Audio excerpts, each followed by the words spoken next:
ជំរាបសួរបងប្អូនអរគ្នាថ្ងៃនេះដែរខ្ញុំចង់មកបង្ហាញក៏ដូចជាថាបង្រៀនក៏បានដែរសម្រាប់អ្នកថ្មីដែលមិនទាន់ចេះប្រើប្រាស់ជាមួយនឹងកម្មវិធី Photoshop ជាដំបូងនៅពេលដែលយើងមុននឹងជំហានដែលយើងទៅ design ទៅលើ poster មួយយើងត្រូវកំណត់អីខ្លះជាទូទៅផ្ទាំងកិច្ចការរបស់យើងគឺបែបនេះប៉ុន្តែនៅពេលដែលបងប្អូនចង់បានផ្ទៃផ្ទាំងកិច្ចការរបស់យើងនេះដូចជា interface របស់យើងហ្នឹងចង់បានផ្ទាំងពណ៌សឬមួយក៏ពណ៌ខ្មៅតាមពណ៌ដែលយើងចង់បានយើងចុចត្រង់ពាក្យ edit នេះមក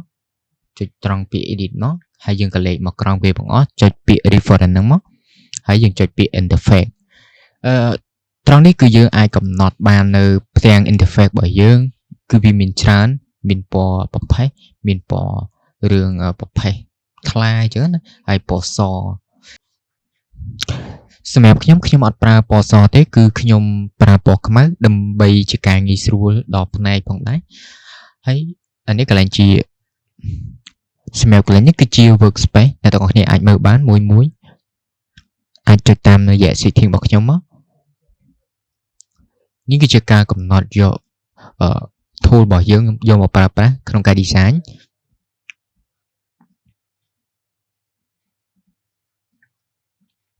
ចំណុចត្រង់នេះគឺយើងកំណត់យកការ export អីចឹងទៅយើងអាចរើសបានតាមរយៈ JPEG ឬមួយក៏ GIF ឬមួយក៏ PNG អញ្ចឹងណាបងប្អូនអាចយកតាមហ្នឹងទៅត្រង់ចំណុចហ្នឹងគឺមានតែប៉ុណ្្នឹងទេបងប្អូនអាចធ្វើតាមខ្ញុំបានខ្ញុំអត់បង្ហាញអីច្រើនទេព្រោះថាបងប្អូនអាចចេះហើយព្រោះយើងទាមទារតែស្គាល់ពី tool ខ្លះជាមួយនឹងស្គាល់ពីបងប្អូនចង់ដឹងពីប្រភេទ size ជាមួយនឹងការប្រើប្រាស់ tool ទេមែនទេឥឡូវយើងចូលទៅដល់កិច្ចការរបស់យើងប៉ុន្តែមុនចូលដល់កិច្ចការរបស់យើងសូមណែនាំត្រង់ចំណុចនេះបន្តិចសម្រាប់កន្លែង print នេះគឺយើងសម្រាប់យកទៅ design ជាមួយនឹង letterhead ជាមួយនឹង name card ជាមួយនឹងផ្ទាំងផ្សេងនិយាយទៅតម្រូវតាមរយៈកិច្ចការរបស់យើងយកទៅ print គឺតម្រូវតែម្ដងសម្រាប់ធៀបកាយហ្នឹងគឺត្រូវតែម្ដងហើយសម្រាប់ថងនេះគឺសម្រាប់ការ design ទៅលើ poster តាក់ទងជាមួយនឹងការប្រើប្រាស់ជាមួយនឹង Illustrator ឬមួយក៏យើងងាយស្រួលក្នុងការប្រើនេះគឺជាកន្លែងសម្រាប់ប្រើជាមួយនឹងការ design web ហើយនេះ mobile យើងអាចចុចយកទៅប្រើប្រាស់បានភ្លាមតាមរយៈការកំណត់ direct គាត់ទៅចុចទៅវាចុចទៅតាមទំហំ size ដែលយើងចង់បានដូចជានេះ XMAX ឬមួយក៏ X+1 plus X+ អញ្ចឹងទៅគឺវា size របស់ទូរស័ព្ទតែម្ដងសម្រាប់នេះគឺ film and video និយាយទៅគឺ size របស់ការផុសទៅលើបណ្ដាញសង្គមគឺយើងអាចចុច direct យកទៅប្រើប្រាស់បានសម្រាប់ការ design ផុសទៅលើ YouTube ផុសទៅលើ Facebook TikTok អីចឹងទៅឥឡូវយើងចូលមកដល់កិច្ចការងាររបស់យើងវិញជាមួយនឹងការ design poster មួយសម្រាប់ខ្ញុំយក grade 4ជ្រុងគឺ1134គុណនឹង1134និយាយទៅគឺទទឹងហើយនឹងកម្ពស់គឺប៉ុនគ្នាអញ្ចឹងមានន័យថាការ៉េរាងការ៉េត្រង់ចំណុចត្រង់នេះគឺយើងយក pixel pixel នេះគឺសម្រាប់យើងយកទៅផុសលើបណ្ដាញសង្គមទេប៉ុន្តែនៅពេលដែលយើងចង់ធ្វើ banner ឬមួយក៏តាមរយៈដែលការយើង design ហើយយើងយកទៅធ្វើជាផ្ទាំងប៉ាណូយើងយកទៅតាំងតាមផ្លូវដែលបងប្អូនឃើញនៅលើផ្លូវបងប្អូនប្រហែលជាឃើញហើយអាហ្នឹងយើងយកជាសង់ទីម៉ែត្រណាយកជាសង់ទីម៉ែត្រនេះត្រង់នេះហ្នឹងយើងអាចប្រើបានអាហ្នឹងតិចទៀតបងប្អូនឬមួយក៏បងទាំងអស់គ្នាចូលរៀននៅសាលាប្រហែលជាដឹងច្បាស់ជាងហ្នឹងឥឡូវខ្ញុំយកអាហ្នឹងខ្ញុំយក pixel ហើយកលេចមកមើលកន្លែង resolution សម្រាប់ resolution ខ្ញុំយកត្រឹម150ឬមួយក៏100គុណអាហ្នឹងបើនិយាយទៅតាមរយៈកុំព្យូទ័ររបស់បងប្អូនដែលអាចរ៉ាន់ទៅរួចណាបើយើងរ៉ាន់ទៅរួចយើងអាចដាក់300ក៏បានដែរវាកាន់តែធ្វើឲ្យគុណភាពនៃរូបភាពនៃការ design របស់យើងវាកាន់តែច្បាស់ទ្វេដងគឺថា quality ល្អអញ្ចឹងណាអានេះអត់មានអីទេយើងយកអញ្ចឹងទៅសម្រាប់ ថងចំណុចនេះវិញគឺជាទូទៅនៅពេលដែលយើងនិយាយដល់ចំណុច color គឺគេនិយាយតែពីរទេ color RGB color ហើយជាមួយនឹង CMYK សម្រាប់ color RGB គឺយើងតែងតែយកប្រើប្រាស់ជាមួយនឹងការ design ទៅលើ poster ផុសទៅលើបណ្ដាញសង្គមជាច្រើនហ្មងមិនតិចទេគឺច្រើនតែម្ដងជាទូទៅហើយសម្រាប់ CMYK ហ្នឹងគឺគេតែងតែប្រើតាមរយៈការដែលក្នុងរោង print អីចឹងណាដែលវាអត់ធ្វើឲ្យបែក color អត់មានបាត់ color ដែលយើង design មកចេញមកគឺវាអត់បាត់ color ទេគឺច្បាស់គុណភាពតាមរយៈការដែលយើងយកទៅ print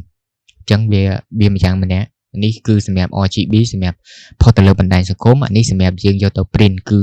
ធ្វើឲ្យ color របស់យើងវាអត់បានទេអាហ្នឹងនិយាយទៅខ្ញុំអត់ច្បាស់ដែរព្រោះអាហ្នឹងតកតងជាមួយនឹងការ print រាល់ថ្ងៃនេះគឺខ្ញុំ design ភាគច្រើនគឺ RGB color គឺមួយនេះអ្នកទាំងអស់គ្នាអាចរើសមួយនេះព្រោះយើងជាទូទៅយើង design លើ poster យើងយកទៅ post ទៅលើបណ្ដាញសង្គម Facebook ឬមួយក៏ YouTube អីចឹងទៅសម្រាប់ត្រង់នេះវិញគឺមាន8 bit 16 bit ហើយនិង32 bit ចំណុចត្រង់នេះគឺសម្រាប់បងដែលមានកុំព្យូទ័រដែលមានម៉ាស៊ីនវាខ្លាំងណា Core i7 ឬមួយ Core i9 ចំនួនចុងក្រោយអញ្ចឹងទៅយើងអាចយក32 bit ទៅឲ្យគុណភាពនៃរូបភាពរបស់យើងគឺវាអែមហ្មងវា smooth ហ្មងអញ្ចឹងហ្មងទៅគឺងាយស្រួលស្ដាប់សម្រាប់បងឬមួយក៏បងដែលមាន RAM ធំកុំព្យូទ័រ RAM ណា Core i7 ឬមួយក៏ RAM ធំ 8G ឬមួយក៏ 610G យើងអាចរ៉ានបានធំ 8 bit ឬមួយក៏16 bit បានពីរហ្នឹងណាកុំព្យូទ័រខ្លាំងប៉ុន្តែសម្រាប់នេះគឺ32 bit នេះគឺសម្រាប់អ្នកដែលមានCPU ខ្លាំងជាមួយនឹង VGA ខ្លាំងព្រោះថាកុំព្យូទ័ររបស់យើងវារ៉ានទៅលើទាំងអស់ហ្នឹង VGA ហើយនិង CPU ហើយនិង RAM ហ្នឹងឯងឥឡូវខ្ញុំយក8 bit ហ្នឹងខ្ញុំអត់យកធំពេកទេសម្រាប់តង់នេះគឺ color background របស់យើង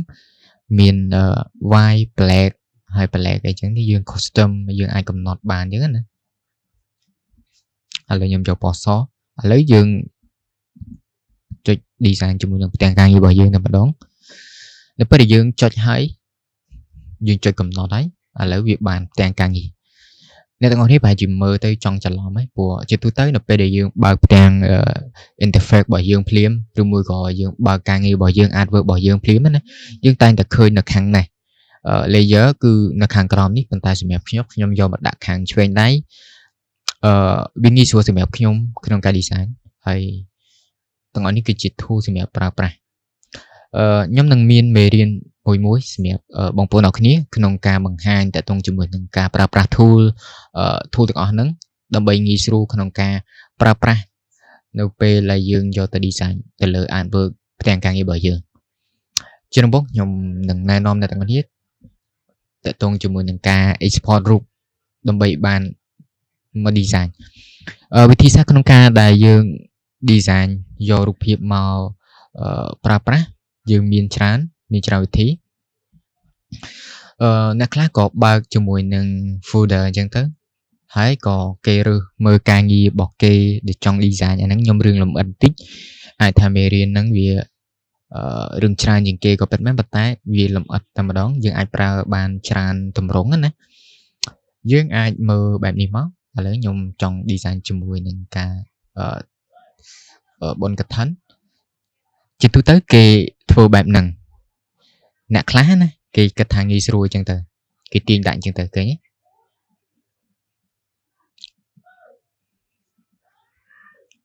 ទាញដាក់អញ្ចឹងមកគឺវាលោតចេញមកឃើញទេអ្នកអង្គនេះឃើញទេមួយវិធីទៀតយើងមានមួយវិធីទៀតសម្រាប់ទាញរូបទាំងអស់នឹងចូលអាហ្នឹងវាស្រួលដែរយើងចុចពាក្យ file នេះមកចុចត្រង់ពាក្យ file យើងចុចពាក្យ plug in back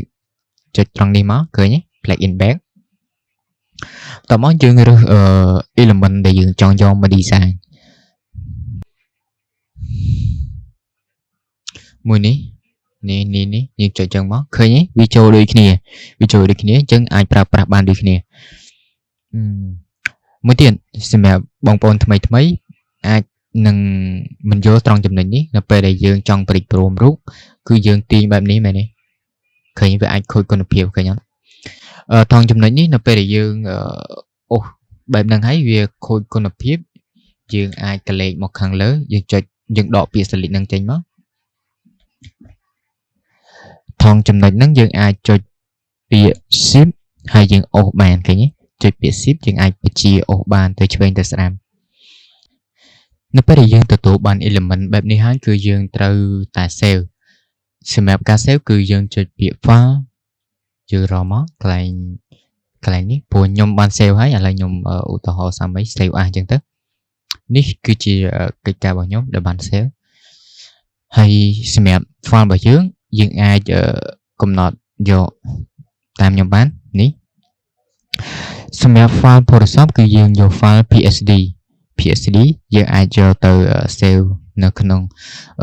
folder របស់យើងនៅពេលដែលយើងចង់ប្រើប្រាស់យើងអាចបើកបានអញ្ចឹងណាហ្នឹងគេមានច្រើនប៉ុន្តែយើងយក PSD អានេះ PDF ហ្នឹងនៅពេលដែលយើង design ហើយអញ្ចឹងទៅឥឡូវខ្ញុំយក PSD ខាងលើគេបងអស់ហ្នឹងហើយយើងចុចពាក្យ save ហ្នឹងគឺវាជាប់តែម្ដងឥឡូវខ្ញុំបិទ Photoshop របស់យើងមិញយើងដាក់ជាមួយនឹងConquer Graphic Design ត្រង់នេះគឺមួយនេះគឺសម្រាប់កិច្ចការរបស់យើងមិញឥឡូវយើងចុចមើល Content Poster ចុចមើលវាដូច file ដែលយើងបាន save អត់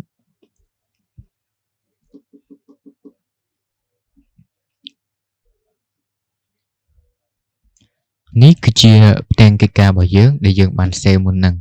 អរគុណសម្រាប់ការទស្សនាបើពេញចិត្តទេកុំភ្លេចចុច Subscribe ដើម្បីទទួលបានវីដេអូថ្មីៗ